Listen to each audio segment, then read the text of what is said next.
المرسلين سيدنا ومولانا محمد وعلى آله وصحبه وبارك وسلم أجمعين.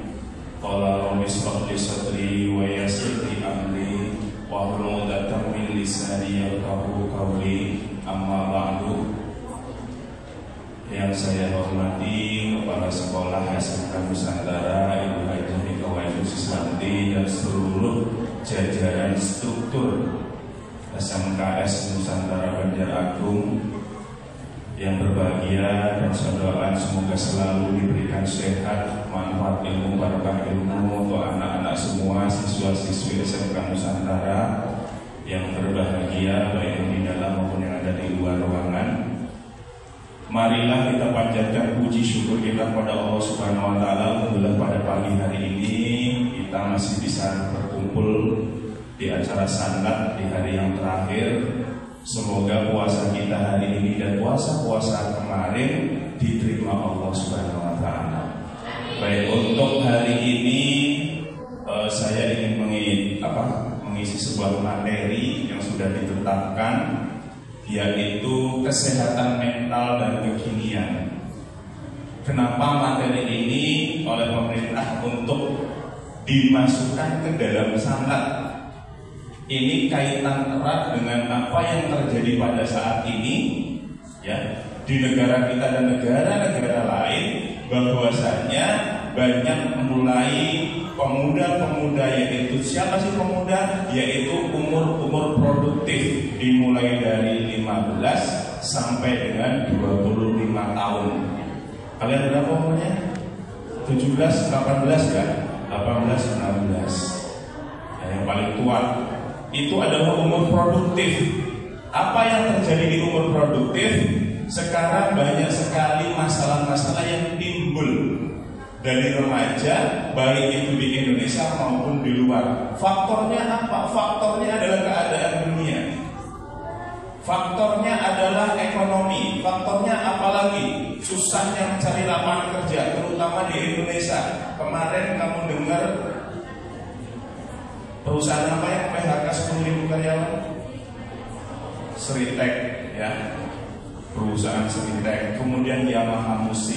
Besok lagi entah apa yang akan itu. Berapa banyak korban PHK hanya gara-gara masalah ekonomi dan keuangan. Terus kemudian Indonesia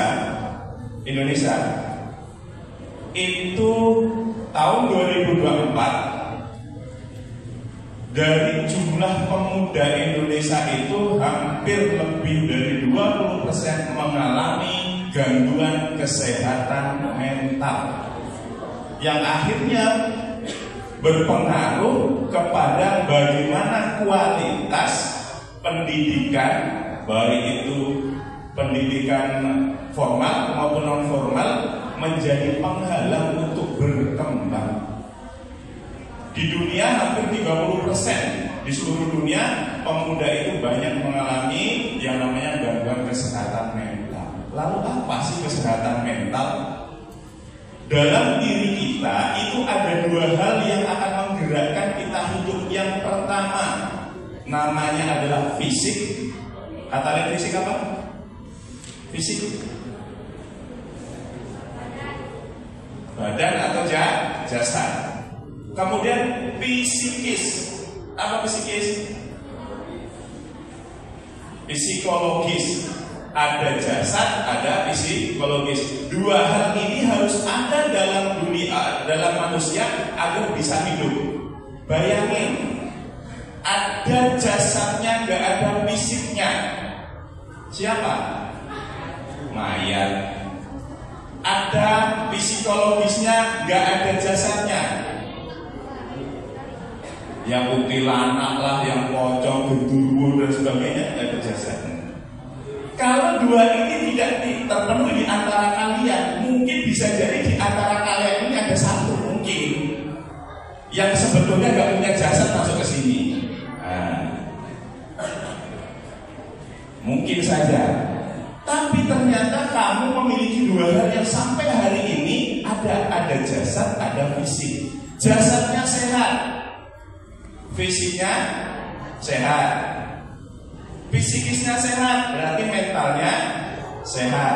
Apa ciri khasnya kalau kamu sehat? Kamu bisa jalan, bisa melihat, bisa mendengar. Berarti jasadnya sehat. Kalau kamu masih ketemu temennya ngobrol nyambung, berarti psikisnya nyambung. Ada yang berangkat ke sekolah tadi udah mulai geleng-geleng, cacat, kecicil gitu ya.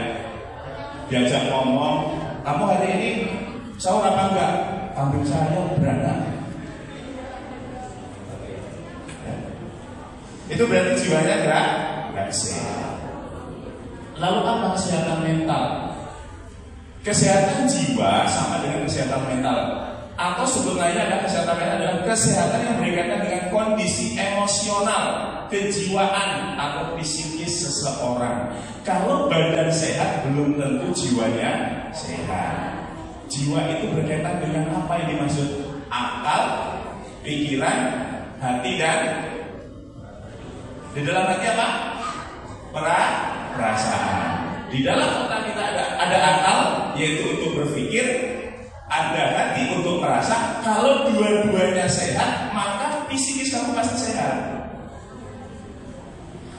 Terus kemudian berapa jenis gangguan mental? Nah, untuk melihat sebetulnya orang yang gak sehat mentalnya, contohnya apa? Yang pertama, depresi atau stres, dalam bahasa kerennya adalah tekanan jiwa. Depresi, stres, gimana? Tertekan, dirinya itu merasa tertekan. Contoh, sudah mau semester, ya, tugas informatika belum kelar, tugas matematika belum, pelajaran PAI hafalan belum, bahasa Inggris belum, SPP yang nunggak, ya, yang lainnya belum. Akhirnya kata gurunya, kamu kalau nggak bisa selesai pada minggu ini, kamu nggak bisa ngikut ujian. Stres kamu, mikirinnya ya kan? Bingung sana sini, saking bingungnya malah banyak tidurnya, tambah stres kamu sebetulnya, tertekan. Jadi anak yang memiliki tingkat depresi atau stres, yaitu merasa tertekan, baik itu oleh tugas, baik itu dari sekolah maupun lingkungan maupun dari keluarga, yaitu orang tua dan saudara-saudaramu. Mungkin kamu stres di rumah, ya.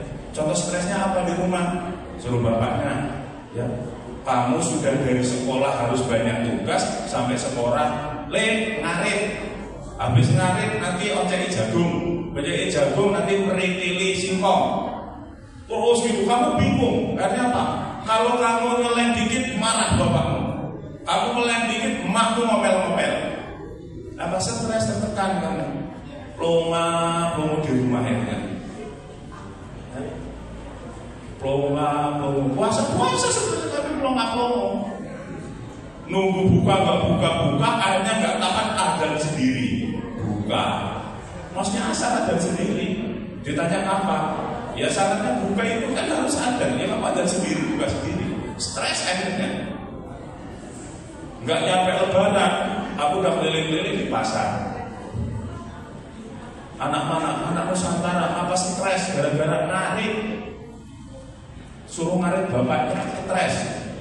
Oke, stres. Yang kedua, gangguan bipolar, perubahan mood.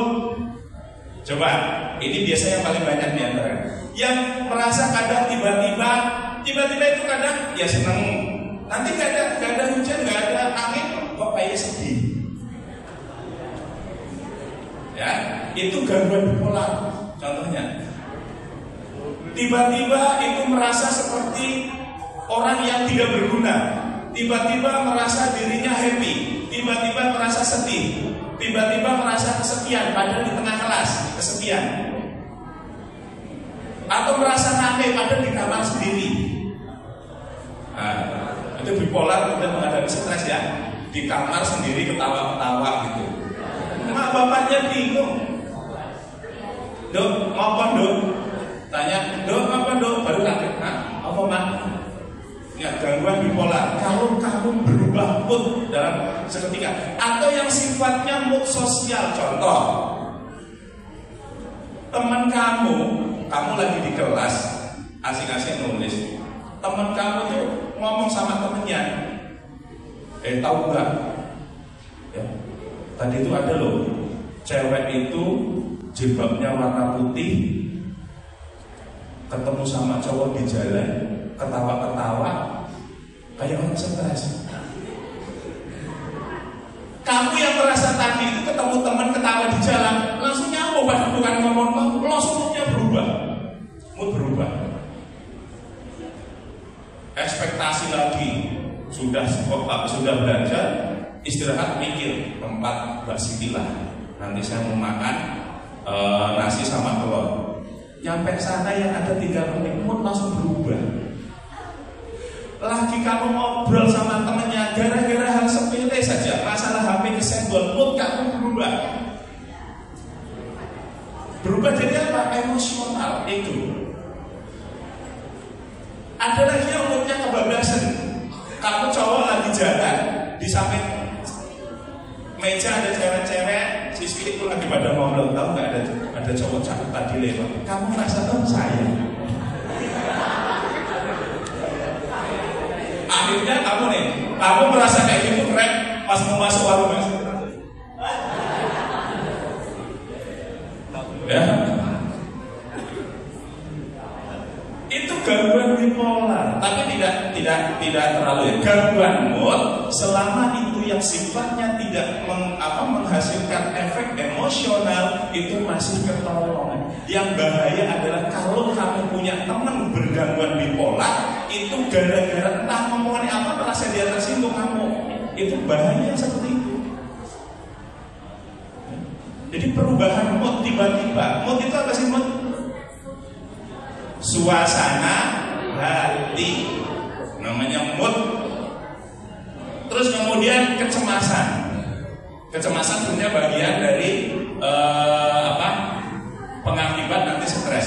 Cemas, takut yang berlebihan. Tapi cemas, takut itu wajib. Kamu kalau nggak punya rasa cemas itu bahaya. Tapi kalau cemas yang berlebihan, inilah yang disebut dengan gangguan mental. Contoh, kalian itu mau menghadapi ujian, takut nanti nggak lulus, takut rapotnya nanti jelek, takut nanti ranking, cemas, nggak bisa tidur, ya nggak bisa tidur, makan nggak enak. Nah itu kecemasan berlebihan. Terus berikutnya gangguan stres pasca trauma.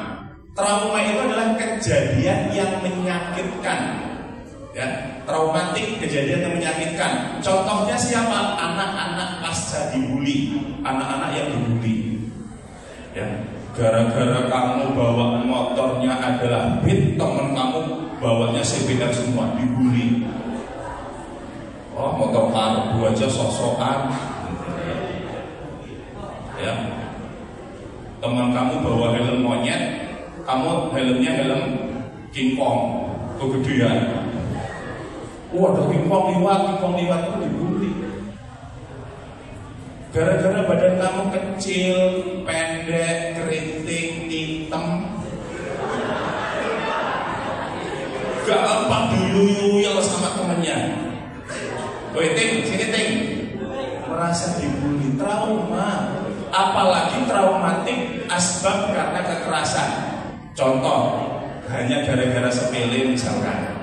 Kamu punya geng, ini biasanya kan kalian tuh geng sih. Nggak minimal adalah 3 atau 4 orang, cowok misalkan ngegeng. Gara-gara kamu nggak senang di jalan kesenggol gitu, kita ajar ntar pulangnya.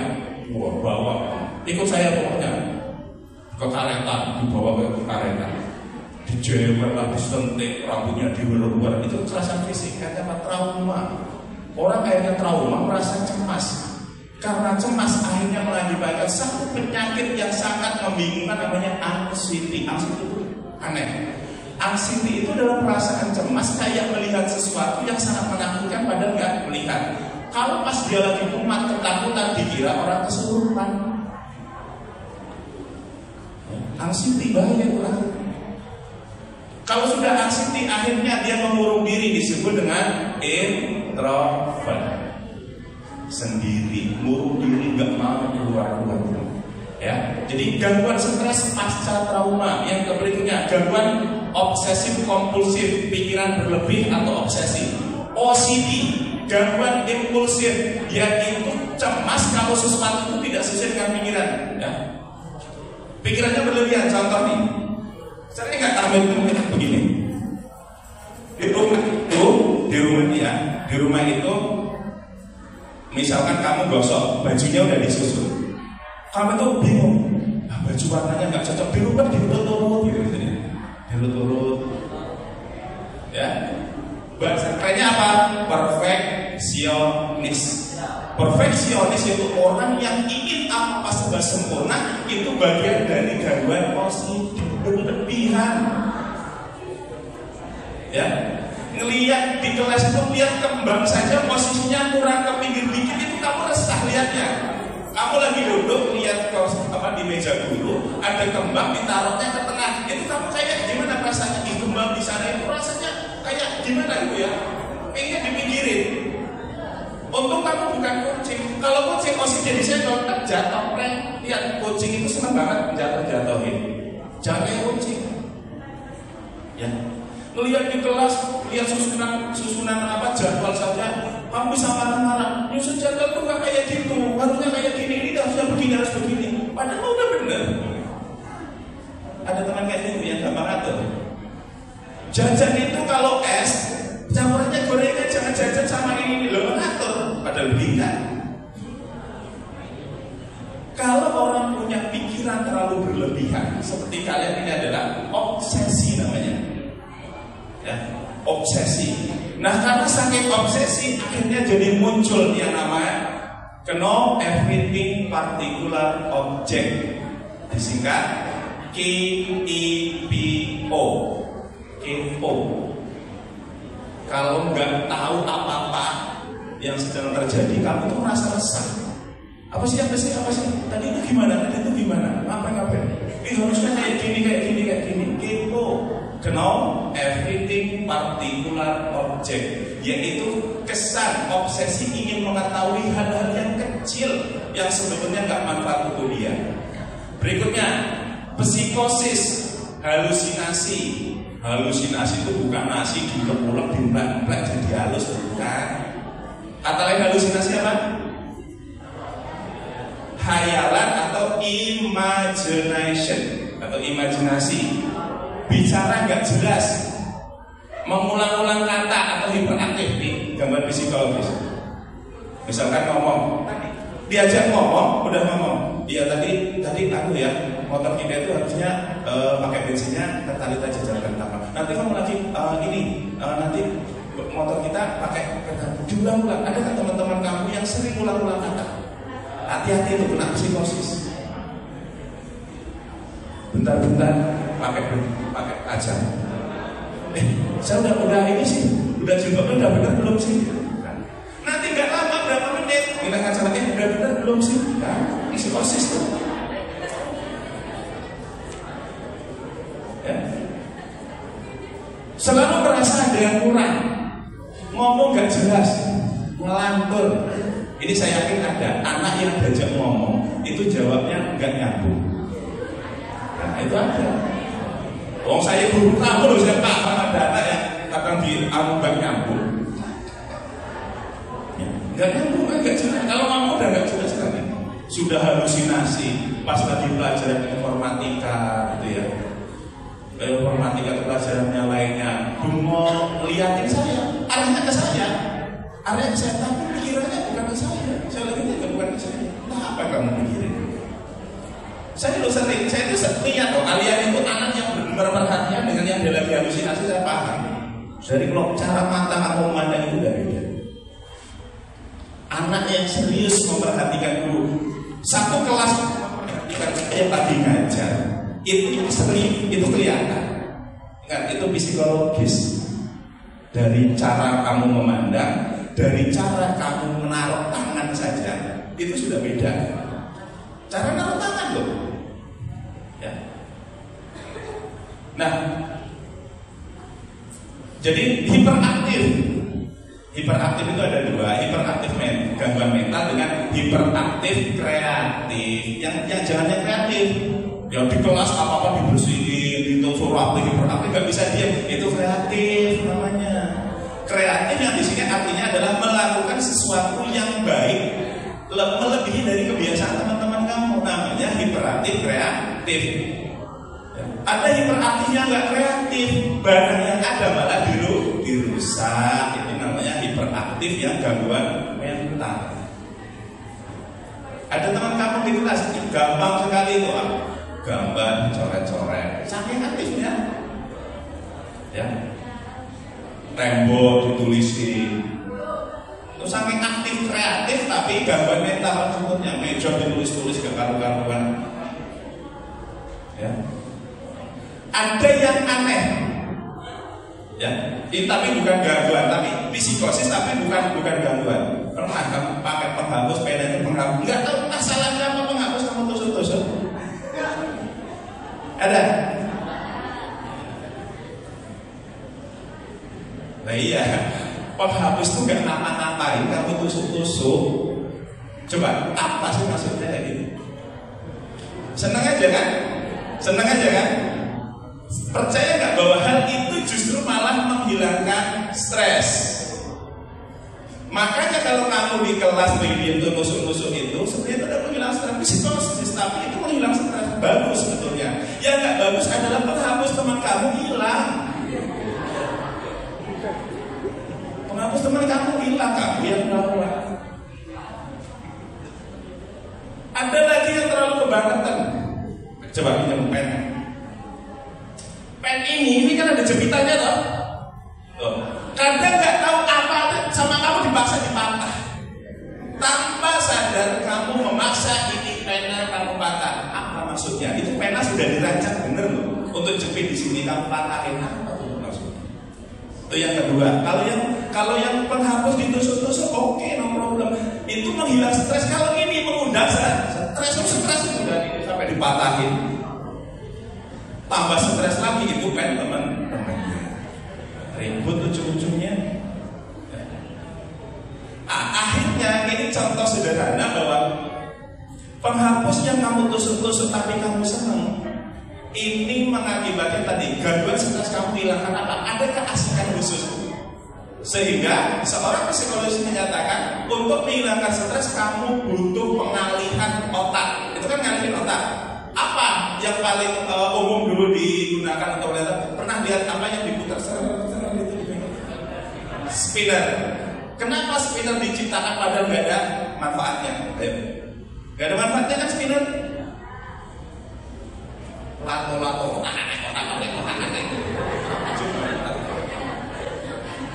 Itu adalah salah satu cara mengalihkan pikiran sehingga kamu tidak stres. Spinner itu dirancang oleh ahli psikologis untuk menghilangkan stres. Ya, jadi jangan kamu mikir bahwa spinner itu gak ada fungsinya, itu ada fungsinya. Tapi kalau spinneran terus lagi ngapa-ngapain, nah itu bukan stres, gila kamu. Ya, ngapa-ngapa nggak spinneran terus. Ya, jadi tuh ciri-ciri orang yang mentalnya nggak sehat itu depresi, stres, gangguan bipolar, perubahan mood, rasa cemas berlebihan, terus kemudian stres karena pasca trauma, OCD atau obsesi berlebih, kemudian psikosis, halusinasi, bicara nggak jelas, ulang-ulang kata.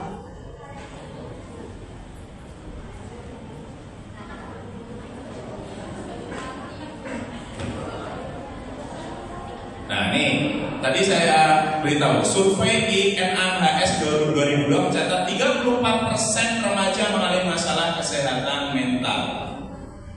Tanda-tanda kesehatan mental pada remaja itu kadang nggak bisa dikenali, tapi dianggap dari apa ya? Oh itu karena puber biasanya. Kamu punya terlalu hiperaktif, gampang cemas. Itu biasanya dianggap oh itu karena puber. Enggak. Itu adalah gangguan mental, nggak ada hubungannya dengan puber.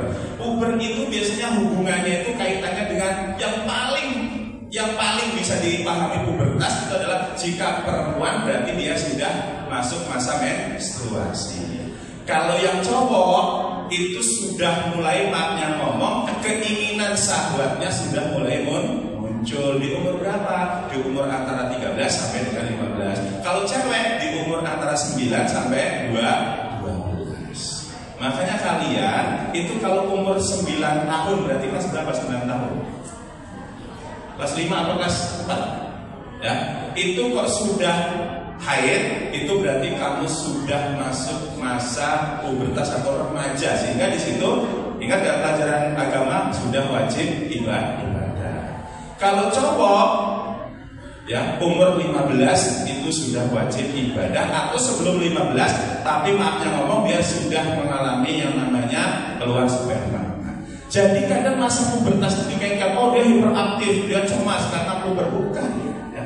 Apa saja nih yang perlu diwaspadai kalau kalian itu mengalami ini? Pertama, kesulitan mengendalikan emosi, sering marah atau merasa sedih berlebihan, marah-marah tuh. Terus kemudian perubahan perilaku drastis seperti menarik diri dari lingkungan sosial. Contohnya apa tadi? Menjadi anak introvert. Atau kebalikannya apa introvert? Extrovert, nggak betah di rumah. Tapi nggak semuanya anak yang nggak betah di rumah itu berarti extrovert, bukan. Contohnya pas mancing sama teman-temannya, bukan extrovert namanya.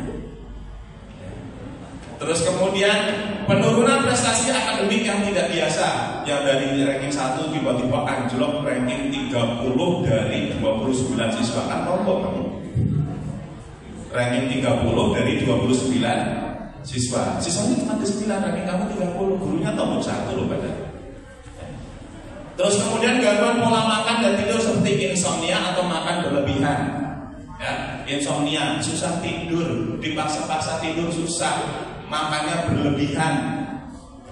Makan berlebihan itu artinya jadi gini, efek dari makan berlebihan bagi anak-anak yang metabolismenya normal atau ini dia ada obesitas, ya obesitas itu kegemukan. Nah, ada anak yang sebetulnya pola makannya teratur tapi obesitas. Itu biasanya keturunan gennya dari mak bapaknya yang udah gemuk. Tapi kalau kamu mak bapaknya kurus, kamu kok gendut sendiri, makannya banyak, itu bahaya itu. Itu adalah sudah masuk pada gangguan. Terus kemudian menunjukkan perilaku ini seperti penyalahgunaan zat terlarang atau narkoba. Dan munculnya keinginan untuk menyakiti diri sendiri atau bunuh diri. Ya. Terus kemudian kehilangan minat terhadap aktivitas sebelumnya disukai, yang tadinya senang main voli, main bola, main musik, tiba-tiba jadi males, nggak ada semangat. Ya. Terus kemudian rasa lelah berlebihan tanpa sebab yang jelas. Kadang capek, lelah gitu ya, padahal mah nggak ngapa-ngapain. Kalau tidur lama banget, bangun tidur masih ngantuk, tapi bisa jadi kamu kena penyakit kelenjar tiroid. Ada yang sini masih gampang ngantuk, udah tidur pada cukup, sekolah dengerin gurunya belajar, kamu masih ngantuk. Dipaksa tidur nanti ngantuk lagi. Kalau ada seperti itu bisa jadi kamu kena gangguan tiroid. Nih di sini gangguan tiroid. Kalau nggak cepat disembuhin, bahaya kamu itu. Ya, nanti jadinya apa? Amandel. Kalau sudah aman arah jadinya bandel. Ya. Jadi ini yang perlu diwaspadai ya, 8 hal yang perlu diwaspadai sebagai ciri khas munculnya nanti gangguan kesehatan mental. Nah sekarang faktor apa sih yang mempengaruhi kesehatan mental remaja? Kamu rata-rata mengalami gangguan mental itu karena yang sekarang itu terlalu kekinian. Apa terlalu kekinian? Ya kamu mengikuti pola yang lagi ngetren saat ini, yang lagi viral-viral. Ya, ekspektasi kamu tinggi, senang lihat konten-konten motornya bagus-bagus, terobsesi kamu pengen punya motor. Apa mau berangkat sekolah males-malesan, motornya mantap Supra, pretelan nanti. Punya bapaknya yang biasa dipakai untuk bawa karet, kamu minder. Obsesi.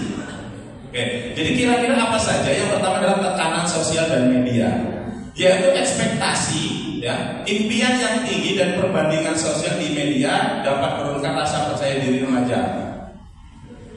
Contoh lagi, paparan standar kecantikan atau khususnya yang tidak realistis, ekspektasi, keinginan. Contohnya tadi, kamu sering lihat video-video tentang motor, video tentang HP bagus-bagus, kamu lalu ingin. Ketika keinginan itu muncul, realitanya kamu tidak mampu untuk memenuhi itu, orang tuanya tidak mampu memenuhi. Sekarang standar motor itu yang tren apa sih? Jangan motor, kalau motor apa Matic ya taruhlah ya, jangan ini NMAX gitu ya. Kalau motor cowok, King itu motor bukan standar ini. Kalau King itu ada standar antiknya ya dilihat ya King. Oke lah ya, CRF contohnya, apalagi KLE, CBR ya, R15 ya kan, merasa paling keren. Ya, punya motor seperti itu, kamu mikir punya itu, barang di rumah pagi mau berangkat sekolah, Beat karbu, Mio, lawas, nyusul, di pempel, berangkat bisa otak berat. Pengennya apa punya motor? Kawasaki Ninja RR, kayaknya merasa paling keren. Kamu berekspektasi kayak gitu enggak apa ya, maksudnya itu enggak tercapai. Hanya apa? Tekanan. Apalagi di sekolah ketemu teman kamu yang punya motor itu, satu geng lagi, kamu tuh satu geng 5 orang, yang teman kamu tuh punya motornya bagus-bagus, kamu motornya tidak sendiri, tekanan secara sosial. Tapi kamu yang punya motor bagus juga, nggak usah kamu merasa paling keren. Itu keliru, kamu merasa paling keren keliru. Motor punya R15 punya ini enggak. Coba kamu lihat tuh pemuda perindakan. Ya, punya motor keren, ada apa? Kloter. Ya kan?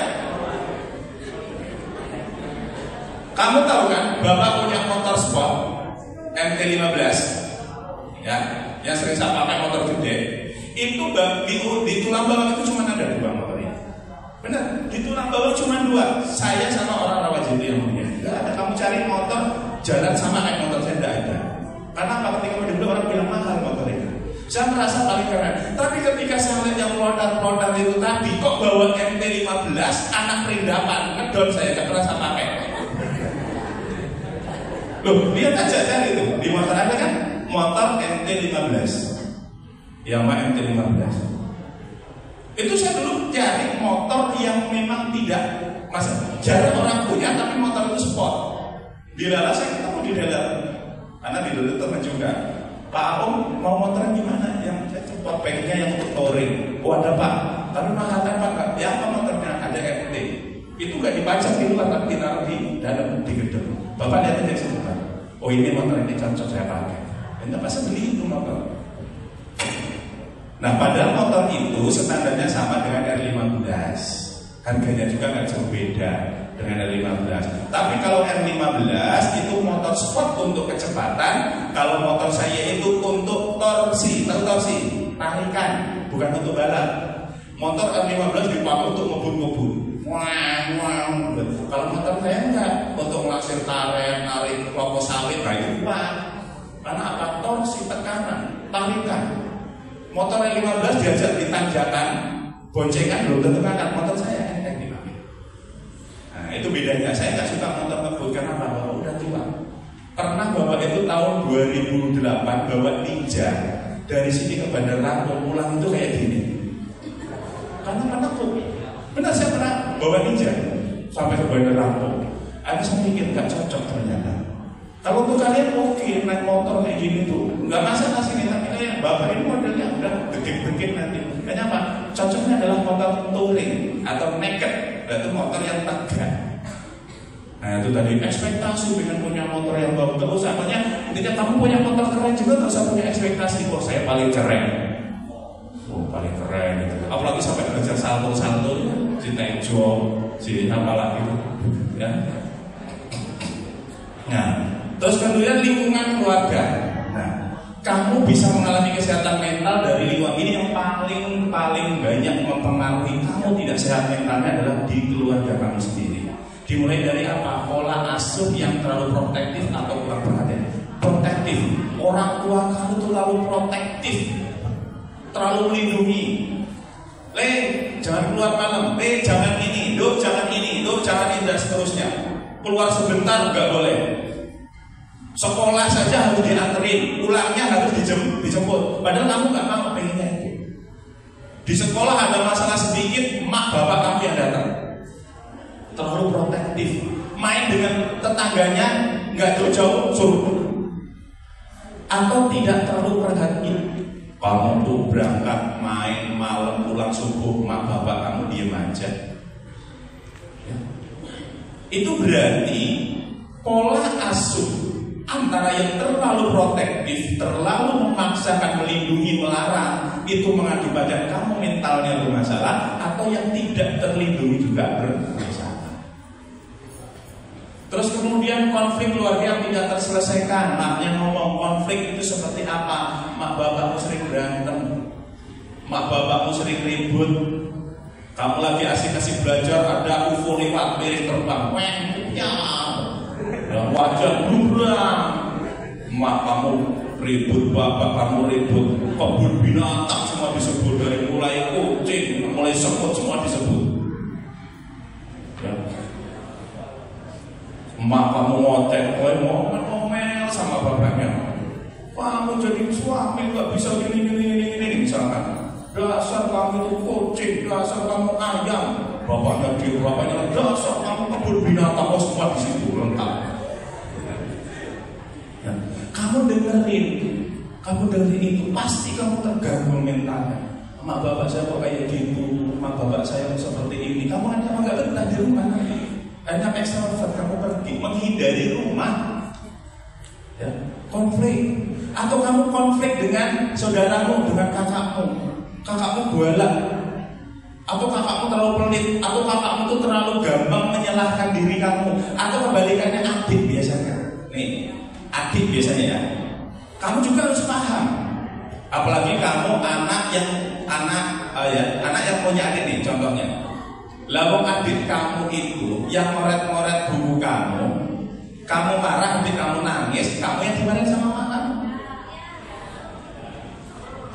Kamu sama adiknya gini-gini, itu memang di mana-mana seperti itu. Artinya orang itu mengajarkan kamu bahwasanya dengan adik sendiri itu harus pinter-pinter ngalah dan mengarahkan, bukan ngalah, diarahin. Dek, jangan ya dek, ini buku loh, buku mas, ini buku mbak, gak boleh gini-gini, diajarin, bukan kamu marah-marah. Karena apa? Suatu ketika, kenapa orang tua marahin kamu bukan marahin adik kamu? Karena suatu ketika kamu akan jadi orang tua yang seperti mak bapak kamu. Bayangin kalau kamu saja itu menyusahkan, bikin marah mak bapak kamu, ya seperti itu nantinya gitu maksudnya. Itu pengajaran pertama. Tapi dalam pikiranmu tidak seperti itu. Pikiranmu adalah emak saya ini sialan bener, adik saya yang numpahin minyak, saya dimarah-marah. Emaknya sendiri disial-sialin. Kalau emak kamu sialan, berarti kamu anaknya sialan. Dia ngomongin jawab, ya bukan saya loh mak, ini ada gini. Kamu dibilangin modal kayak monyet aja. Oh emak gorila berarti. Loh, lah ngomongin anaknya monyet, kamu jawabnya berarti maknya gorila. Oke, konflik keluarga, baik itu orang tua dengan orang tua, kamu dengan orang tua, kamu dengan saudaramu, baik itu dengan kakak atau dengan adik, menyebabkan gangguan mental. Ketidakhadiran figur orang tua dalam mendukung emosional remaja. Ketidakhadiran orang tua artinya orang tua itu tidak pernah mengarahkan kamu. Maaf yang ngomong, di antara kan ada yang orang tuanya itu udah gak ada, yang mungkin dari kecil kabarnya hidup dengan orang lain. Sebetulnya orang lain juga bisa menggantikan keluarga. Sekarang ada anak yang memang ditinggalin oleh, bukan berarti ditinggal meninggal loh ya. Bisa jadi emak bapaknya sudah pisahan, emaknya kerja di luar, bapaknya kerja di dalam sumur, tukang gali sumur misalnya. Akhirnya apa? Kamu tuh sendiri, apa-apa sendiri, tidak ada pendampingan, sehingga kamu itu berpikir sendiri berdasarkan prinsip-prinsip otakmu sendiri.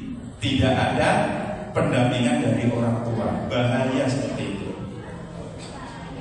Ya, di antara teman kalian itu ada, ya saya nggak bicara siapa, ada, karena tidak ada orang tua, tidak didampingi, atau tidak ada orang yang bisa menjadi orang tua, sehingga akhirnya dia ini menjadi anak broken.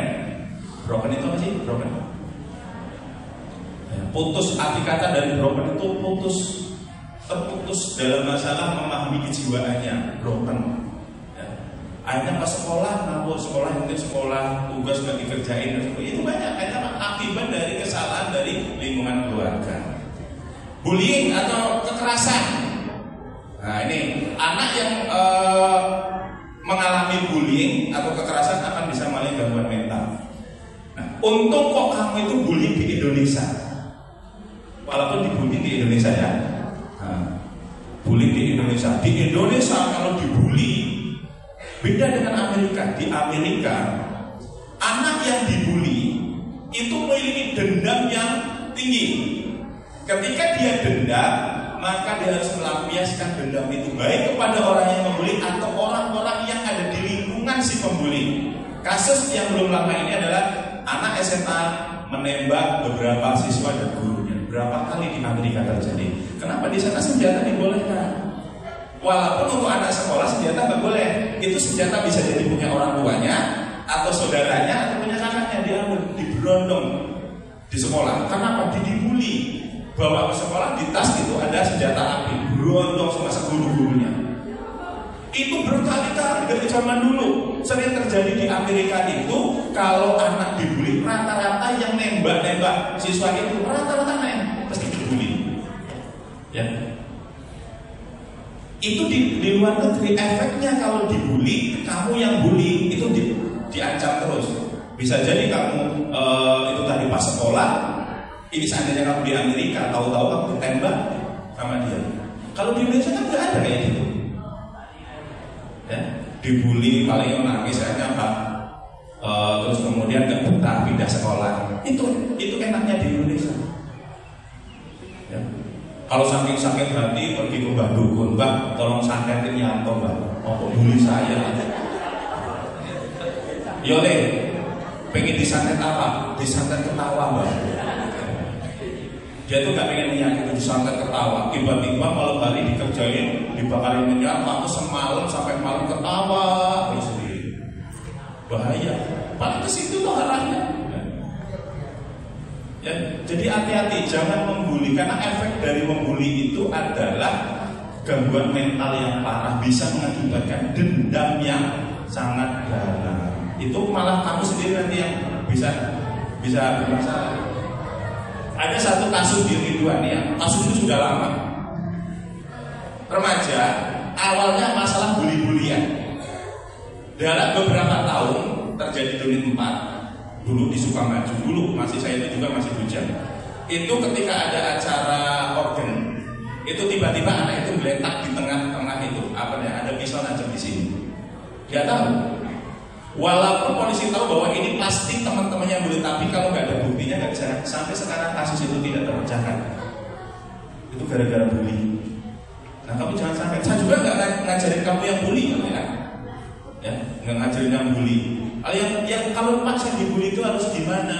Kalau kamu dibully itu kan, kalau di sekolah ada guru yang menangani itu, ada guru BK, ada kepala sekolah, ada kacus, ada guru. Ya kalau orang ngomong saya nanti tak santet, ya tak santet ketawa gitu kan, jadi ketawa terus ya. Terus kemudian kesehatan fisik dan gaya hidup, kurang tidur, pola makan tidak sehat, kurangnya tidak fisik dapat. Nah ini yang paling banyak nih terjadi gara-gara apa? Nge-gym itu adalah paling banyak mempengaruhi tentang kesehatan fisik, yaitu mulai dari pola makan bermasalah, tidurnya nggak tentu, ya, kurang beraktivitas. Ya kalau kamu nge-gym itu nge-gymnya asli, jangan FF loh ya. Gamenya itu contohnya ya mancing, gamenya main bola, gamenya langsung main bola ya main bola, futsal, mancing, main volley. Bener, kamu itu otaknya kalau di game terus karena nggak berkembang, saraf kamu nanti bermasalah. Sehingga kalau kamu pengen berkembang aktivitas, ada gerakan fisik. Ya. Yang paling enak sebenarnya kamu mancing. Mancing itu nyenengin apa? Karena seneng Pak. Mancing takut dimakan buaya, nggak mungkin buaya dimakan buaya. Buayanya tahu kalau ini calon buaya, ngapain saya makan? Kita saudara, nggak mungkin.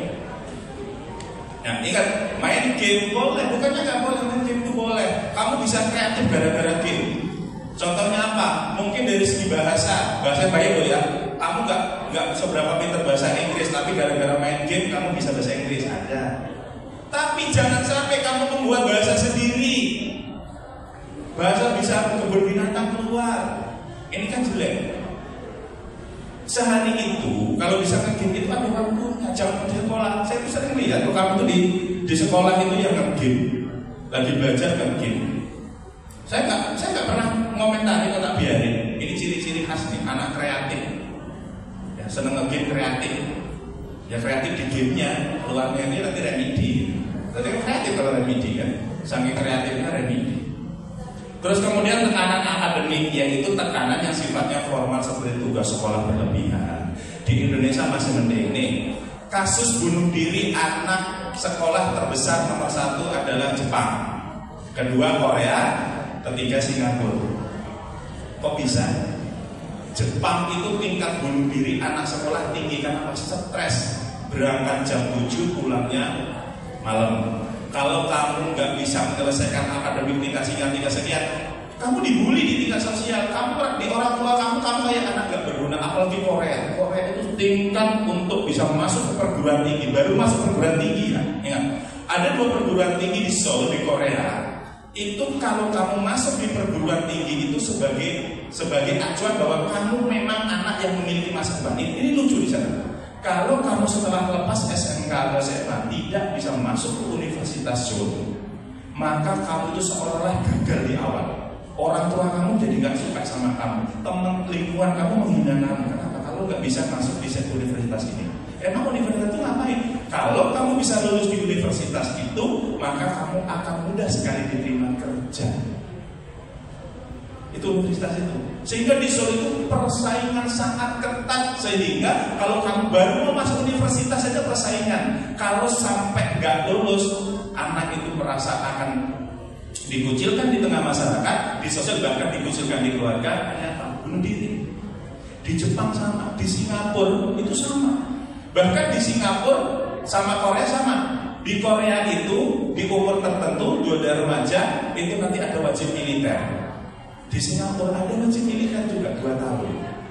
Sudah bersaing ketat di bidang pendidikan, masih dipaksa harus kamu wajib. Apa sih wajib militer? Jadi wajib militer itu adalah semua pemuda-pemuda itu pasca dia itu lulus SMA wajib mengikuti pendidikan militer.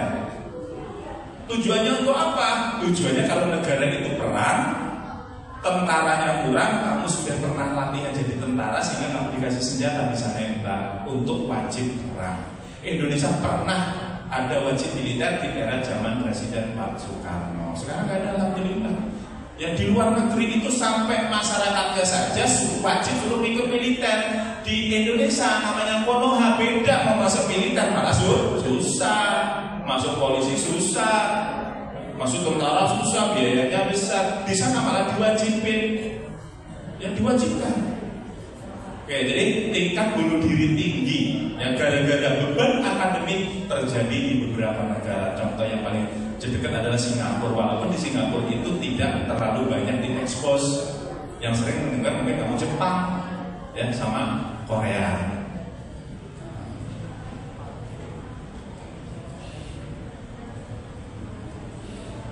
Terus bagaimana mencegah gangguan kesehatan mental? Pertama, lakukan aktivitas fisik dan tetap aktif secara fisik. Contohnya adalah olahraga. Di sekolah itu kan ada ekstrakurikuler. Aktif coba di ekstrakurikuler. Ya, ada futsal, ada bulu tangkis, ada pencak. Terutama kamu yang cowok pencak, minimal bisa pencak lah. Pencak silat. Masa? Apa yang kamu itu? Maafnya ngomong ya, ini zaman saya muda dulu. Anak kalau nggak kayak jiwa pendekar itu malu, bener? Malu. Masa anak itu ngangkat kaki itu aja nggak bisa, nggak bisa mukul, nggak bisa. Itu malu rasanya. Sekarang itu kayaknya enggak. Ya di sekolah itu anak yang mau pencak aja kok susah amat. Pencak itu banyak sekali efeknya untuk badan kamu, psikologisnya, ya, untuk kesehatan. Minimal futsal lah ya, minimal futsal. Saran saya bukan saya ngajarin kamu nanti biar pintar berantem, tidak. Self defense atau menjaga diri sendiri itu sebagai seorang laki-laki itu kayaknya wajib. masjid.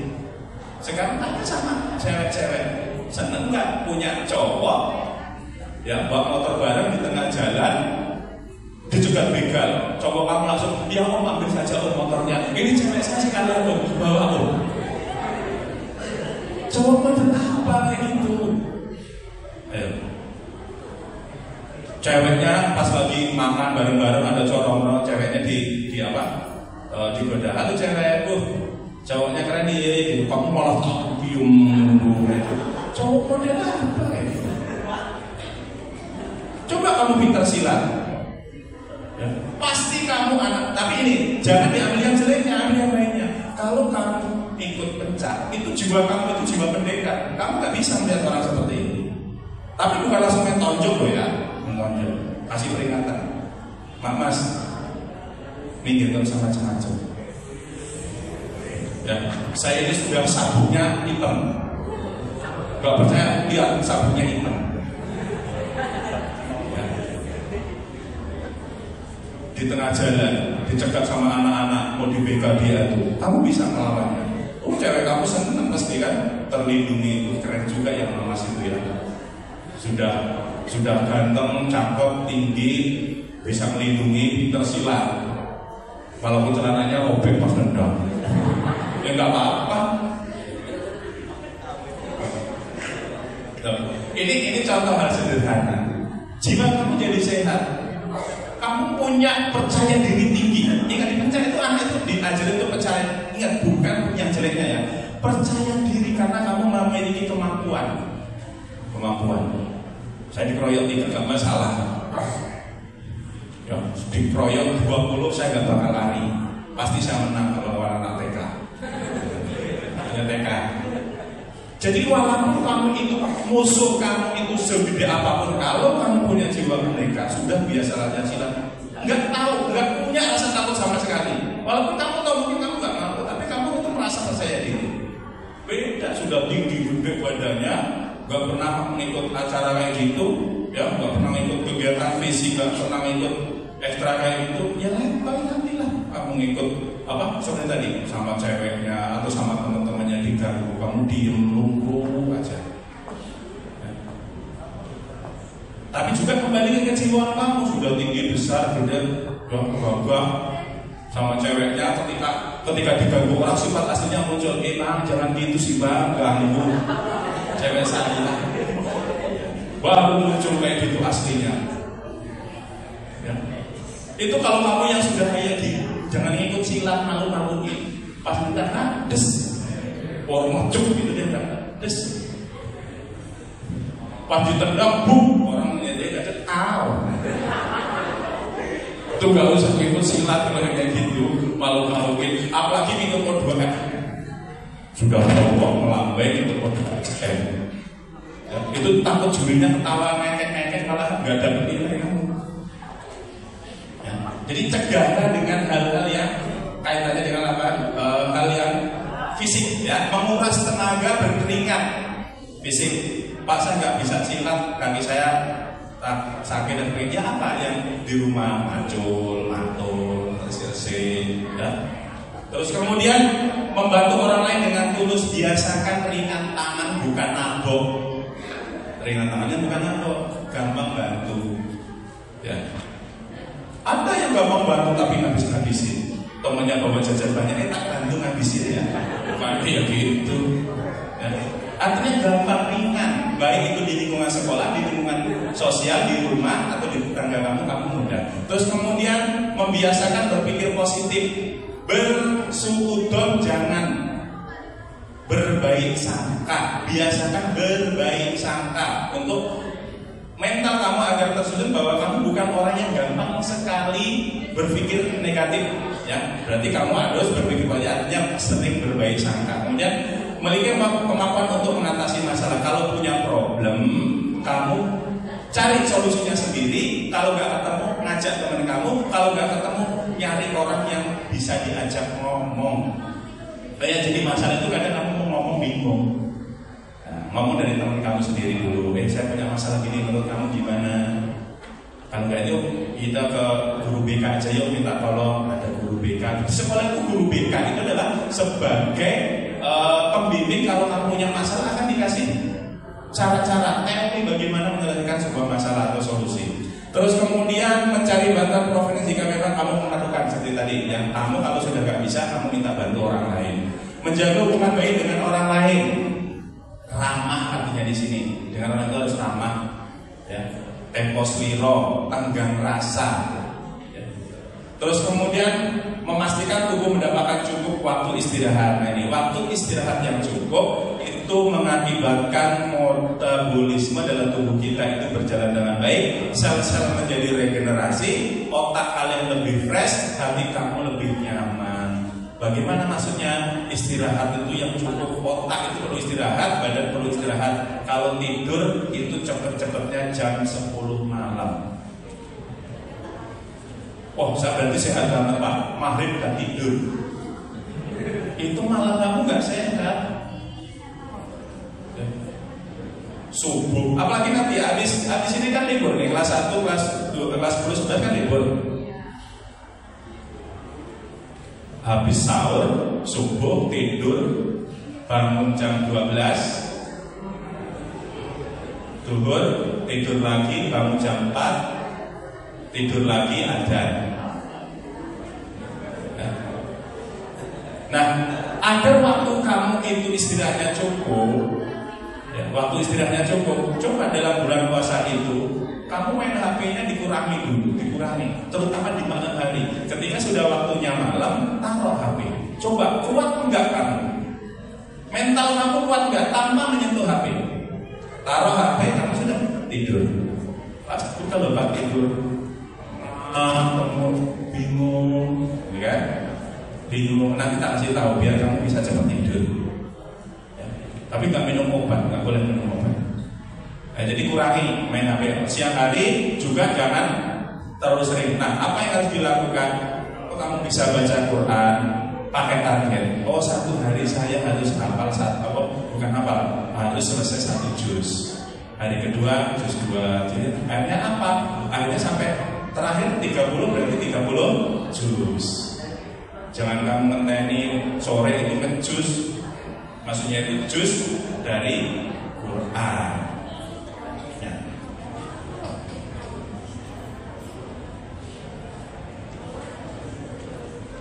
Oke, yang ini nanti ya. Nah, jadi tentang kepemudaan tadi, kesehatan mental, saya kasih sebuah ceritanya. Dalam sejarah manusia hidup, akibat dari mental yang tidak sehat mengakibatkan kerugian pertama terjadi di dunia. Tahu nggak kisahnya siapa? Kisahnya Habil dan Qabil, anak Nabi Adam. Yaitu kisah terbunuhnya atau adanya pembunuhan di dunia ini adalah kisah Habil dan Qabil. Karena apa? Tidak sehatnya mental. Akibat apa? Salah satu yang menyebabkan mental kamu tidak sehat adalah masalah asmara. Dalam sejarah orang mati gara-gara masalah asmara itu pertama kali siapa? Habil dan Qabil. Tahu ceritanya? Ya kan? Habil punya adik namanya Labuda, Qabil punya adik namanya Ikliman. Dalam dulu anak Nabi Adam itu saling menikah, tapi tidak boleh satu susuan. Artinya kalau Habil dengan Labuda nggak boleh nikah karena lahirnya bareng. Qabil dengan Iklimah nggak boleh dinikahin karena lahirnya bareng, harus disilang. Jadi Habil itu dapat adiknya Qabil dapat adiknya Habil. Nah yang jadi masalah, si Qabil ini nggak terima. Kenapa? Karena adiknya dia cantik. Si Iklimah itu cantik kok dapat si Habil, yang Labuda jelek dapat Qabil. Akhirnya apa? Muncul rasa cemburu dan sakit hati yang pertama kali menyebabkan akhirnya apa? Qabil membunuh Habil. Asmara pertama. Gara-gara apa? Perempuan. Penyebab kematian laki-laki tertinggi di dunia adalah perempuan.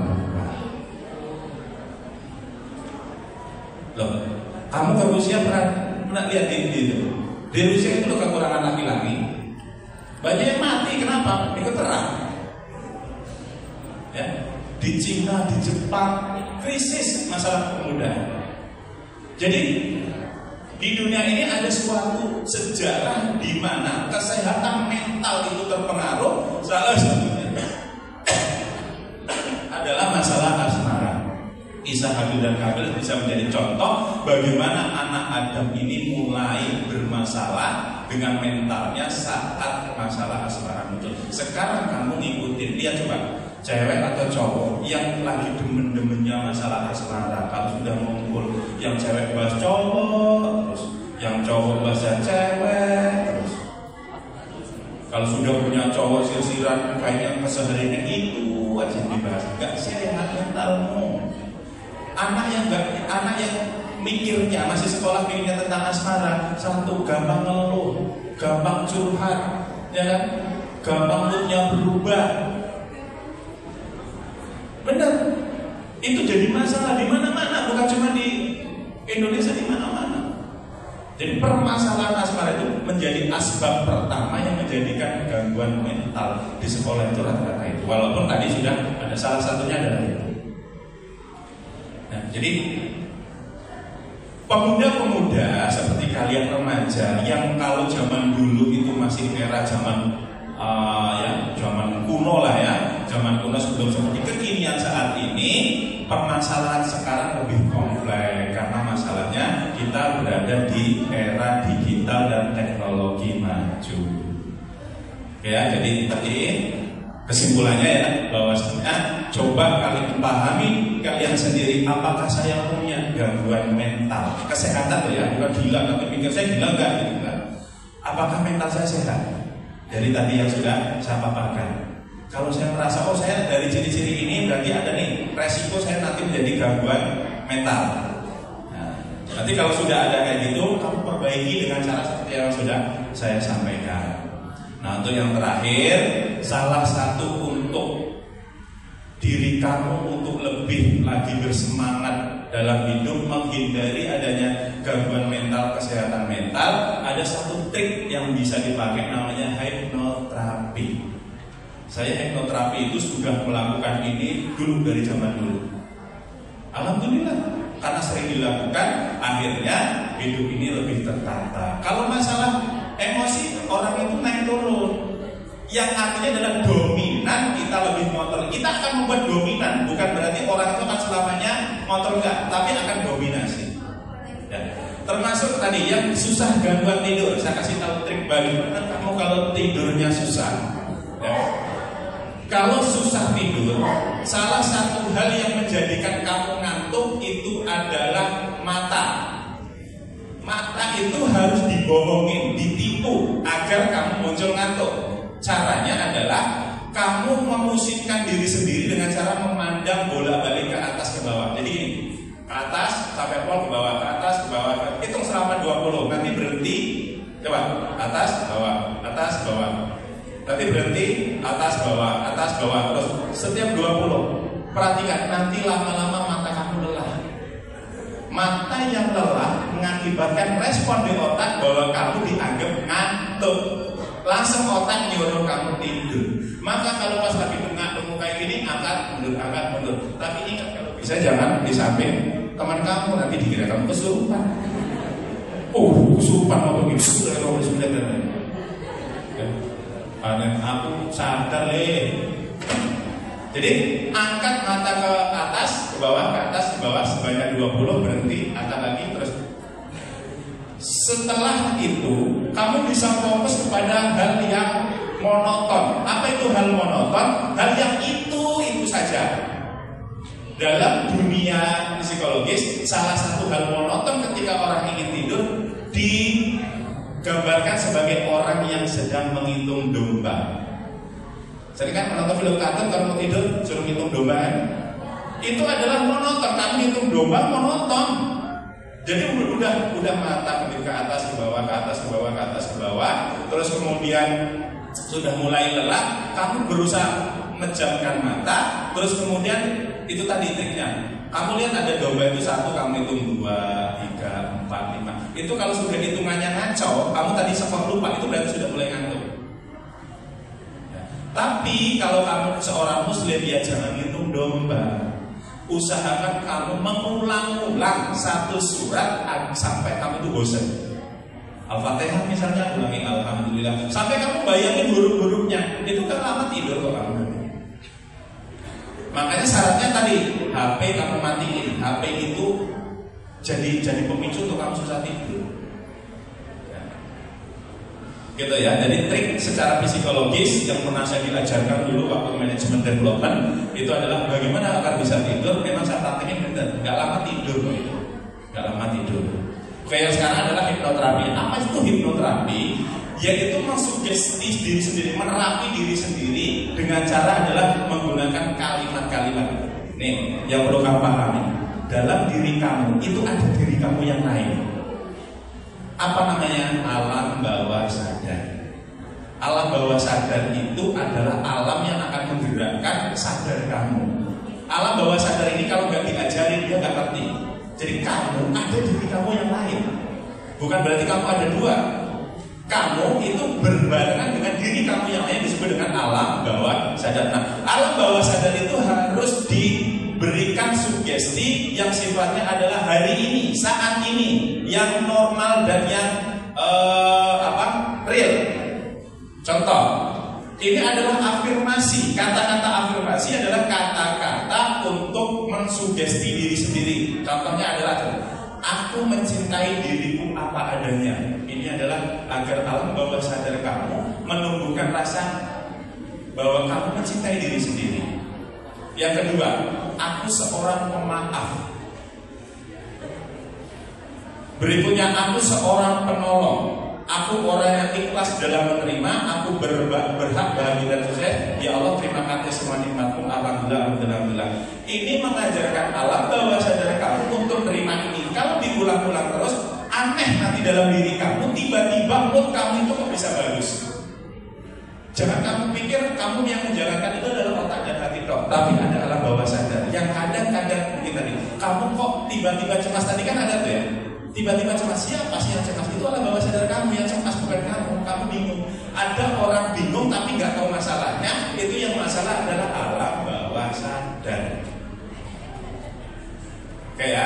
Jadi sebelum ini nanti kamu cukup ikuti saya. Caranya adalah salah satu untuk kamu metabolisme badan agar sehat adalah udara yang kamu hirup harus dalam kondisi bagus. Udara yang dihirup masuk paru-paru akan memompa ke jantung, jantung memompa darah, darah berjalan lancar. Energi dalam tubuh kamu akan menjadi bagus. Sehingga ingat, karena yang belajar pencahayaan pasti olah nafas untuk kesehatan. Oke, sekarang taruh bukunya. Ya, taruh bukunya.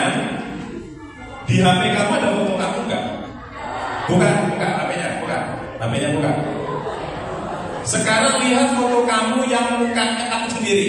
Lihat mukanya kamu sendiri. Saya buka. Kalau enggak, hidupin kamera yang hadapnya ke depan. Kamera hadapnya ke depan. Ingat, kamu ini yang ngapain malu? Biasa kayak gini. Yang saya inginkan adalah kamu paham bentuk wajah kamu itu kok nggak ada apa? Coba pahami, karena ini nggak bisa sembarang orang bisa. Coba kamu pahami bentuk mulai dari matanya. Coba pahami matanya, mata, ya kanan kiri, hidung, mulut sudah. Terutama di mata. Ketika kamu melihat di antara mata gambar itu, kamu bisa melihat seluruh wajah kamu. Pahami bentuknya, ya. Pahami ya.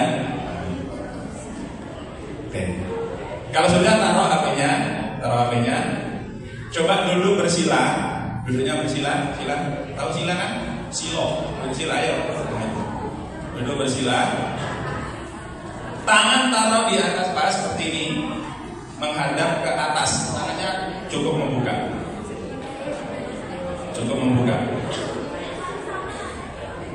Ayo. Punggung nggak boleh ditekuk karena di belakang ini ada energi yang akan berjalan di sini. Ini jangan sampai ketekuk, nanti dia kesumbat. Dia harus, tapi jangan begini, lurus biasa saja. Ya. Lurus biasa saja. Yang rileks. Ya. Kita akan latih olah nafas dulu. Nanti baru kita afirmasi. Relax. Matanya tutup. Jamkan mata kalian. Jangan dengarkan kanan kiri kalian. Tutup matanya. Ya. Tutup matanya biar kamu jangan lihat kanan kiri. Karena kalau kamu melihat kanan kiri, afirmasi ini gak jadi. Oke, yang tenang, yang relax. Tutup matanya. Ya, tarik napas pelan-pelan dari hidung. Tarik pelan-pelan. Saya ulangi, tarik nafas, ditahan sampai kamu dengerin jantung. Ayo, 1, 2, 3. Tahan.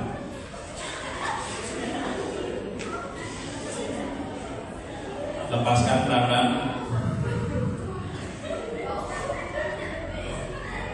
Tarik lagi. Tahan. Lepaskan pelan-pelan. Oke, napas yang biasa. Biasa napas. Nih, kamu yang gak fokus, itu kelihatan, gangguan mentalnya kelihatan, benar. Loh, jangan gak percaya. Berarti jangan kamu munculin gangguan mental itu.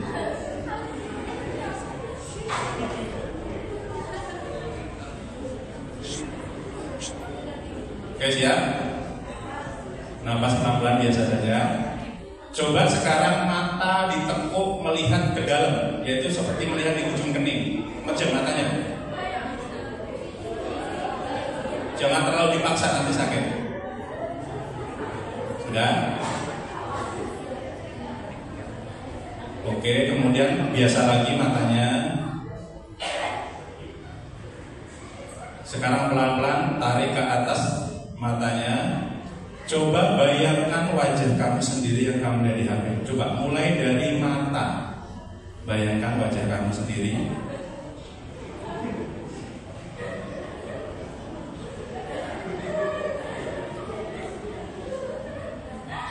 Sampai jelas.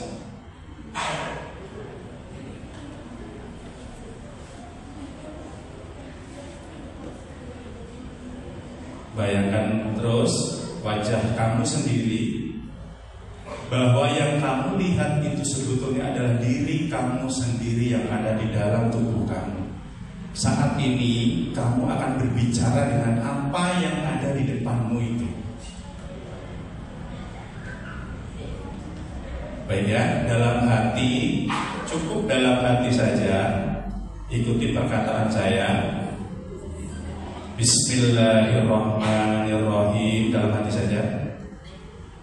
Aku mencintai diriku apa adanya. Aku mencintai diriku apa adanya. Aku mencintai diriku apa adanya. Aku seorang pemaaf. Aku seorang pemaaf. Aku seorang pemaaf. Aku seorang penolong. Aku seorang penolong. Aku seorang penolong. Aku orang yang ikhlas dalam menerima. Aku orang yang ikhlas dalam menerima. Aku orang yang ikhlas dalam menerima. Aku berhak bahagia dan sukses. Aku berhak bahagia dan sukses. Aku berhak bahagia dan sukses. Ya Allah, terima kasih atas semua nikmat-Mu. Ya Allah, terima kasih atas semua nikmat-Mu. Ya Allah, terima kasih atas semua nikmat-Mu. Alhamdulillah, alhamdulillah, alhamdulillah.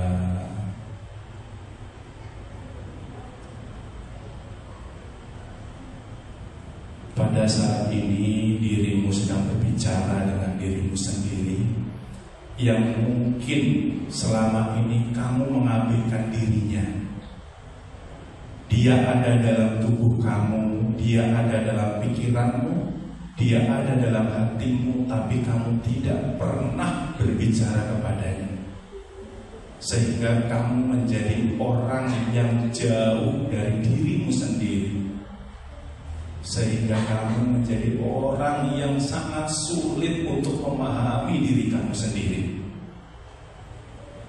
Kamu menjadi orang yang gampang emosi. Kamu menjadi orang yang gampang tidak menerima. Kamu menjadi orang yang gampang merasa tersakiti. Padahal dirimu sendiri itu sangat menyayangi kamu. Padahal dirimu itu sangat ingin membantu dirimu sendiri. Tapi kamu tidak pernah berbicara dengan dia. Kamu tidak pernah memanggilnya. Kamu tidak pernah mendoakan dia, yaitu mendoakan diri kamu sendiri. Pada hari ini pertama kali kamu berbicara kepada diri kamu sendiri. Pada hari ini kamu mencoba mengenali diri kamu sendiri. Dan pada hari ini kamu ingin berbagi dengan diri kamu sendiri. Ya Allah, mudahkanlah segala urusanku. Mudahkanlah dalam aku belajar menuntut ilmu. Mudahkanlah aku untuk berbakti kepada kedua orang tuaku. Mudahkanlah aku untuk ringan tangan membantu saudara-saudaraku. Ya Allah, ampunilah kedua orang tuaku, terutama ibuku yang sudah melahirkan diriku, membesarkanku, menyusuiku, dan memberikan kasih sayang yang sampai hari ini masih tulus. Ya Allah, ampuni aku yang sampai hari ini belum bisa membahagiakan orang tuaku. Ampuni aku yang sampai hari ini masih melawan kepada mereka. Ya Allah, berikanlah kebahagiaan kepada kedua orang tuaku. Berikanlah kebahagiaan kepada saudara-saudaraku. Berikanlah nikmat rezeki yang berkah. Ya Allah, sehatkanlah orang tuaku. Sehatkanlah mereka agar tetap menjadi tempat aku berlindung dan bermanja.